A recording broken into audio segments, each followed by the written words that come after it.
Hi all, എല്ലാവർക്കും കെമിക്കറീസ് എന്ന YouTube ചാനലിലേക്ക് സ്വാഗതം.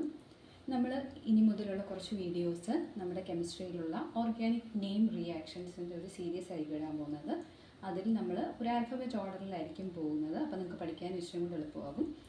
ഷോർട്ട് വീഡിയോസ് ആയിരിക്കും ഉള്ളത്. ജസ്റ്റ് ഓരോ റിയാക്ഷൻ എന്താണെന്ന് അതിലെ മെക്കാനിസം ഒന്ന് ഡിസ്ക്രൈബ് ചെയ്ത് പോകുമായിരിക്കും. അപ്പോൾ അതിൽ കൂടുതലായിട്ടുള്ള ക്വസ്റ്റ്യൻസ് സോൾവ് ചെയ്യാനും അതിനെപ്പറ്റിയുള്ള കൂടുതൽ ഡീറ്റെയിൽസ് അറിയാനും നിങ്ങൾ മറ്റ് ടെക്സ്റ്റ് ബുക്കുകളൊക്കെ വായിക്കണം. അപ്പോൾ നമ്മൾ ആദ്യം തുടങ്ങുന്നത് ഈസ്റ്റേർഡ് സിന്തസിസ് എന്ന് പറയുന്ന ഒരു റിയാക്ഷനാണ്. രണ്ട് ജർമ്മൻ കെമിസ്റ്റായ ഫ്രിറ്റ്സ് ആൻഡും ബേൺ ഈസ്റ്റേർട്ടും കണ്ടുപിടിച്ചൊരു റിയാക്ഷൻ ടെക്നിക്കാണിത്. അപ്പോൾ ഇവിടെ എന്താണെന്ന് വെച്ചാൽ, ഇവിടെ ഒരു റിയാക്ഷൻ എന്താണെന്ന് ഞാൻ ജസ്റ്റ് ആദ്യം ഒന്ന് പറഞ്ഞുതരാം. ഒരു ആസിഡ് ഗ്രൂപ്പിനെ അതിൻ്റെ ഹയർ ആസിഡ് അനലോഗായിട്ട് അല്ലെ ഹോമോലോഗായിട്ട് കൺവേർട്ട് ചെയ്യപ്പെടുന്ന ഒരു റിയാക്ഷനാണ് ഈസ്റ്റേർഡ് സിന്തസിസ്. ഓക്കെ, അപ്പോൾ ഇതിനകത്ത് തന്നെ 2-3 കാര്യങ്ങൾ നമുക്ക് പോയിൻ്റ് ഔട്ട് ചെയ്ത് പഠിക്കേണ്ടതായിട്ടുണ്ട്. ജസ്റ്റ് ആദ്യം മനസ്സിലാക്കുക, ഒരു ആസിഡ് സ്റ്റാർട്ടിംഗ് മെറ്റീരിയലിനെ അതിൻ്റെ ഹയർ ആസിഡ് ഗ്രൂപ്പായിട്ട് മാറ്റുന്നു. അതായത് ചെയിൻ ലെങ്ത്ത് ഒരു കാർബൺ ആറ്റം കൂടെ ഇൻസേർട്ട് ചെയ്യുമ്പോൾ ചെയിൻ ലെങ്ത്ത് എന്ത് ചെയ്യുന്നു? ഇൻക്രീസ് ചെയ്യപ്പെടുന്നു.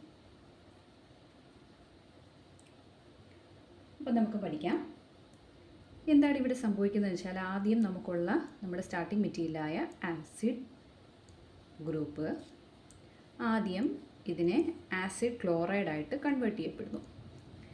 നമ്മൾ ജനറലായിട്ട് ഒരു ആസിഡിനെ ആസിഡ് ക്ലോറൈഡായിട്ട് കൺവേർട്ട് ചെയ്യാൻ ഉപയോഗിക്കുന്ന റിയേജൻ്റ് എന്ന് പറയുന്നത് തയണൈൽ ക്ലോറൈഡ് എന്ന് പറയുന്ന SOCl2 ആണ് ഉപയോഗിക്കുന്നത്. അത് കൺവേർട്ട് ചെയ്യപ്പെടുന്നു. ഈ ഉണ്ടാകുന്ന ആസിഡ് ക്ലോറൈഡിനെ ഡൈഅസോമീഥേനായിട്ട് റിയാക്ട് ചെയ്യുന്നു. ഡൈഅസോമീഥേൻ എന്ന് പറഞ്ഞാൽ എന്താണ്?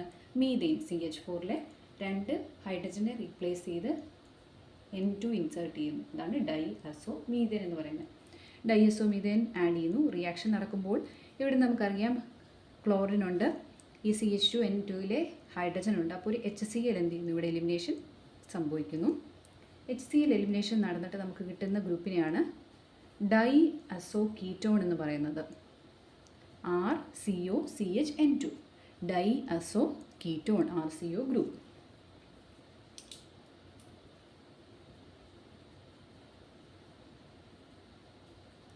ഡൈഅസോകീറ്റോൺ. ഈ ഡൈഅസോകീറ്റോണെ നമ്മളൊരു മെറ്റൽ കാറ്റലിസ്റ്റായ സിൽവർ ഓക്സൈഡുമായിട്ട് ട്രീറ്റ് ചെയ്യുന്നു. അതിൻ്റെ കൂട്ടത്തിൽ വാട്ടറിൻ്റെ പ്രസൻസിലും നമുക്ക് ഹയർ ആസിഡ് ഗ്രൂപ്പ് കിട്ടുന്നു. RCH2COH കിട്ടുന്നു. ഇതാണ് നമ്മുടെ പ്രോഡക്റ്റ്. ഇതാണ് ആ റിയാക്ഷൻ എന്ന് പറയുന്നത്. ഇനി എന്താണ് ഇവിടെ സംഭവിക്കുന്നത്? അതായത് നമുക്ക് കിട്ടുന്ന RCOCl-നെ ഡൈഅസോമീഥേനുമായിട്ട് റിയാക്ട് ചെയ്യുന്നു. അവിടെ മുതൽ നമ്മൾ ഈ ആസിഡ് ഹയർ ഗ്രൂപ്പ് ഉണ്ടാകുന്നിടം വരെ ഒരു റീഅറേഞ്ച്മെൻറ്റ് റിയാക്ഷൻ നടന്നിട്ടാണ് നടക്കുന്നത്. അതിനെ നമ്മൾ വൂൾഫ് റീഅറേഞ്ച്മെൻറ്റ് എന്ന് പറയുന്നു. വൂൾഫ് റീഅറേഞ്ച്മെൻറ്റ് അത് നമുക്കിനി നോക്കാം.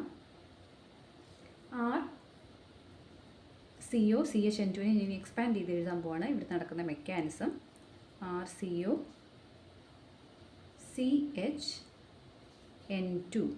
N triple bond N CH minus plus ഇങ്ങനെ ആയിരിക്കും അതിരിക്കുന്നത്. ഇവിടെ ഒരു ഇലക്ട്രോൺ ഷിഫ്റ്റ് നടക്കുന്നു. CH-ലെ മൈനസ് ഇങ്ങോട്ടേക്ക് പോകുന്നു. കാർബണയിൽ ഓക്സിജൻ അതിനെ വിഡ്രോ ചെയ്യുന്നു. CO മൈനസ് ആകുന്നു. RCO minus double bond CH N triple bond N. സൈനുകളും ചാർജുകളൊക്കെ അതുപോലെ ഇടാനായിട്ട് നോക്കുക, ആരോസും. അടുത്തത് എന്ത് ചെയ്യും? O മൈനസിലെ നെഗറ്റീവ് ചാർജ് ഇങ്ങോട്ടേക്ക് ഷിഫ്റ്റ് ആകുന്നു. അപ്പോൾ നെഗറ്റീവ് ചാർജ് ഇങ്ങോട്ട് വരുന്നു. ഈ ഡബിൾ ബോണ്ട് ഇവിടെ പ്ലസ് ഇല്ല കേട്ടോ. ഈ ഡബിൾ ബോണ്ട് കാർബണയിൽ അറ്റാക്ക് ചെയ്യുന്നു. പിന്നെ ഈ N2 എന്ന് പറയുന്നത് ലിവിങ് ഗ്രൂപ്പായിട്ട് ആക്ട് ചെയ്യുന്നതുകൊണ്ട് അത് പെട്ടെന്ന് ഈ ഒരു ഷിഫ്റ്റ് നടക്കുമ്പോൾ ഇവിടുന്ന് ലീവ് ചെയ്ത് മൈനസ് N2 ഇവിടുന്ന് ലീവ് ചെയ്യുന്നു. അപ്പം എലിമിനേഷൻ ഓഫ് നൈട്രജൻ നടക്കുന്നു. അപ്പോൾ നൈട്രജൻ നടന്നു കഴിയുമ്പോൾ നമുക്ക് കിട്ടുന്ന പ്രോഡക്റ്റ് എന്ന് പറയുന്നത് RC ഡബിൾ ബോണ്ടോ CH എന്താണ്? ഇപ്പം വാലൻസി സാറ്റിസ്ഫൈഡ് അല്ല. അപ്പോൾ എന്താണ്? അവിടെ ഒരു ലോൺ പെയർ ഓഫ് ഇലക്ട്രോൺസ് അവിടെ ഉണ്ട്. ഇതിനെയാണ് നമ്മൾ അസൈൽ കാർബീൻ എന്ന് വിളിക്കുന്നത്. അപ്പോൾ ഇതിനകത്ത് ഞാൻ പറഞ്ഞല്ലോ കുറച്ച് കാര്യങ്ങൾ പഠിക്കുന്നത് എന്താണെന്ന് വെച്ചാൽ, ഒന്ന് വൂൾഫ് റീഅറേഞ്ച്മെൻറ്റ് പഠിക്കുന്നു. ആസിഡിനെ ഹയർ ആസിഡ് ഹോമോലോഗായിട്ട് മാറ്റുന്ന ഒരു ഹോമോലോഗേഷൻ റിയാക്ഷൻ. പിന്നെ ഉള്ളതാണ് ഒരു റിയാക്റ്റീവ് ഇൻ്റർമീഡിയറ്റ് ആയിട്ടുള്ള ആക്ട് ചെയ്യുന്ന കാർബീൻ ഇവിടെ ഉണ്ടാകുന്നു. അതാണ് അസൈൽ കാർബീൻ എന്ന് പറയുന്നത്. അപ്പോൾ ഇനി എന്ത് സംഭവിക്കും? അസൈൽ കാർബീനിൽ ഷിഫ്റ്റ് നടക്കുന്നു. അപ്പോൾ ഈ ലോൺ പെയർ ഓഫ് ഇലക്ട്രോൺസ് ഇങ്ങോട്ടേക്ക് പോകുന്നു. ഇവിടെ എന്താണെന്ന് വെച്ചാൽ ഒരു ആൽക്കൈൽ ഷിഫ്റ്റ് നടക്കുന്നു. ഈ ആർ ഗ്രൂപ്പ് എന്ത് ചെയ്യും? ഈ കാർബണെ അറ്റാക്ക് ചെയ്യുന്നു. അപ്പോൾ നമുക്ക് അടുത്തുണ്ടാകുന്ന പ്രോഡക്റ്റ് എന്ന് പറയുന്നത് ആർ എന്ത് സംഭവിക്കും? CH ആയിട്ട് ജോയിൻ ചെയ്തു. പിന്നെ double bond C double bond O. ഇതിനെയാണ് നമ്മൾ കീറ്റീൻ എന്ന് പറയുന്നത്. കീറ്റീൻ. ഒരു കീറ്റീൻ ഇൻ്റർമീഡിയറ്റും ഉണ്ടാകുന്നുണ്ട്. ഈ കീറ്റീൻ ഇൻ്റർമീഡിയറ്റിൽ പിന്നെ ഒരു ചാർജ് ട്രാൻസ്ഫർ നടക്കുന്നു. അതായത് ഈ ഡബിൾ ബോണ്ട് കാർബണയിലോട്ട് മാറുന്നു. R CH minus C plus double bond O. അപ്പം ഈ ഒരു സ്റ്റെപ്പിൽ നമ്മുടെ മെറ്റൽ കാറ്റലിസ്റ്റായ സിൽവർ ഓക്സൈഡ് ഇവിടെ അറ്റാക്ക് ചെയ്യപ്പെടുന്നുണ്ട്. ഇനി നമുക്ക് എന്താണെന്ന് വെച്ചാൽ ഈ റിയാക്ഷനെ പല പ്രോഡക്ട്സും തരാനായിട്ട് ഇതിന് പറ്റും. അതാണ് ഇതിൻ്റെ ഒരു വേറൊരു ബെനിഫിറ്റ്. അതായത് ഈ ഒരു കീറ്റീനിൽ നിന്ന് നമുക്ക് പല റിയേജൻസ് ഇതുമായിട്ട് റിയാക്ട് ചെയ്താൽ പല ടൈപ്പുള്ള പ്രോഡക്റ്റ് കിട്ടും. ഇപ്പം നമ്മൾ വാട്ടറുമായിട്ടാണ് റിയാക്ട് ചെയ്യുന്നതെങ്കിൽ H2O ആണെന്ന് ഓർക്കുക. അപ്പോൾ അതേത് ഫോമിലായിരിക്കും ഇരിക്കുന്നത്? H+ OH-. അപ്പോൾ ഇവിടെ ഓർക്കുക, ഈ H+ എന്ത് ചെയ്യും? ഈ കാർബണയിൽ ഇവിടെ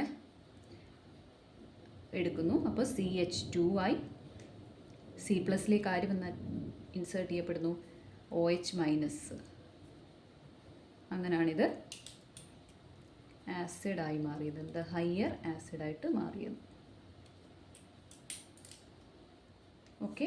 ഇനിയും ഞാനിവിടെ വാട്ടർ ആഡ് ചെയ്തുകൊണ്ട്, ഈ റിയാക്ഷനിൽ വാട്ടർ ആഡ് ചെയ്തുകൊണ്ടാണ് എനിക്കൊരു ഹയർ ആസിഡ് കിട്ടിയത്. ഇപ്പോൾ ഞാൻ ഈ കീറ്റീനിലേക്ക് ഞാൻ വേറൊരു റിയേജൻ്റായ അമോണിയ ആഡ് ചെയ്യണം. അമോണിയ എങ്ങനെയാണ് ഇരിക്കുന്നത്? NH2 മൈനസും H+ എന്നുമാണല്ലോ. NH2 - H+. ഇതുപോലെ തന്നെ ഇവിടെ അറ്റാക്ക് നടക്കുന്നു. R CH2 C ഡബിൾ ബോണ്ടോ NH2. അപ്പോൾ എന്ത് കിട്ടും? ഒരു ഹയർ അമൈഡ് നമുക്ക് കിട്ടി. ഹയർ അമൈഡ് കിട്ടി. ഓക്കെ. അപ്പോൾ ഇതാണ് ഈ ഒരു റിയാക്ഷൻ്റെ ബെനിഫിറ്റ് എന്ന് പറയുന്നത്. അപ്പോൾ ഇത്രയേ ഉള്ളൂ ആൻഡ് ഈസ്റ്റർ സിന്തസിസ്. ഞാൻ ജസ്റ്റ് അതിൻ്റെ പോയിൻറ്റ്സ് ഒന്ന് പറഞ്ഞു പോകാം, സ്റ്റെപ്സ് എന്തൊക്കെയാണെന്ന്. ആദ്യം conversion of lower acid into it's corresponding acid chloride. First step. Treating the acid chloride with diazomethane to diazoketones. This is second step. Third step, the Wolff rearrangement of diazoketone to the higher acid by the treatment of silver oxide and water. Wolff rearrangement നടക്കുന്നു. The Wolff rearrangement can be brought about either thermally or by photolysis, even in the absence of any catalyst. ഒരു catalyst ഇല്ലെങ്കിൽ പോലും തെർമലിയോ photo കാറ്റലിസ്റ്റായിട്ട് act ചെയ്തോ നമുക്ക് reaction നടത്താനായിട്ട് പറ്റും.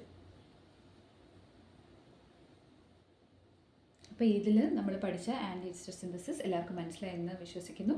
Okay, നിങ്ങൾ നല്ലവണ്ണം പഠിക്കുക, ഈ നോട്ട് എഴുതിയെടുത്തിട്ട്. Okay, bye, see you in next video.